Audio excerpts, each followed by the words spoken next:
rooms. What about load-bearing walls? Can those affect a remodel? How do you identify them without tearing into the walls?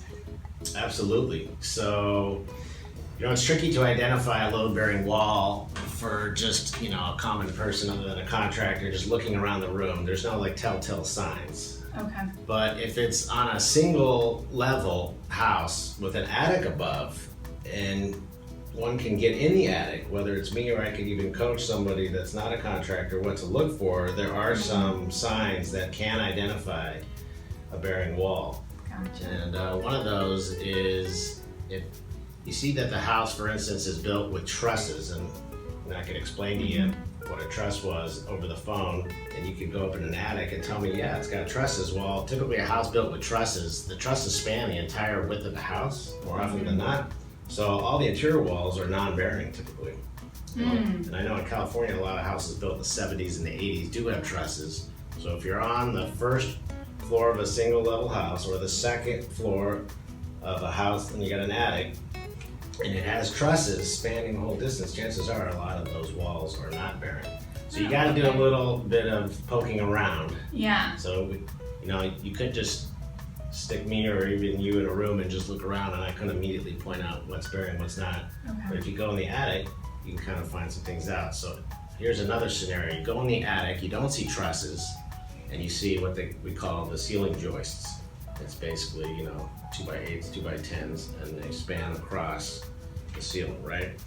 Well, everywhere those ceiling joists go perpendicular to a wall below it, there's a good chance that that wall is supporting part of the ceiling and potentially part of the roof. Sometimes they run little struts down to those walls. So if it's parallel, the wall that you want to remove to the direction of the ceiling joist, there's a good chance that that's non-bearing. Okay. So there you go, perpendicular versus parallel, more often than not, can dictate whether it's bearing or non-bearing. Once again, you'd have to be able to get in the attic and see. But if you're on the bottom floor of a 2-story house, then all bets are off. Okay. Somebody's gonna probably have to make a hole in the drywall and check it out to be 100% sure that you're not getting ready to tear down a bearing wall. But let's say you want to expand a kitchen, which everybody wants to do, right? And you want to open it to the family, very popular, right? Right.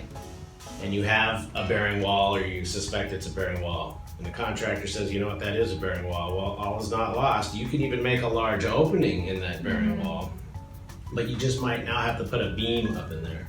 So you're gonna spend some more money, and then you gotta have some posts supporting that beam. But you could cut a pretty large hole in a bearing wall as long as you put a beam in to re-support the load. In fact, we've gone as far as to completely eliminating bearing walls and running very long beams a long distance.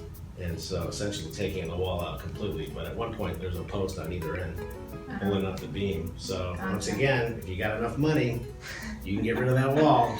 I'm noticing a trend here. Enough money gets anything done. Exactly, it's true. And sometimes you get lucky, and this one wall's in the way, and a quick investigation reveals that it's not bearing, and you pull it out, and no problem. But so yeah, there's no telltale signs by just visually looking around. You got to do some poking around either in the attic or somebody's got to open up some drywall and see what's going on in there.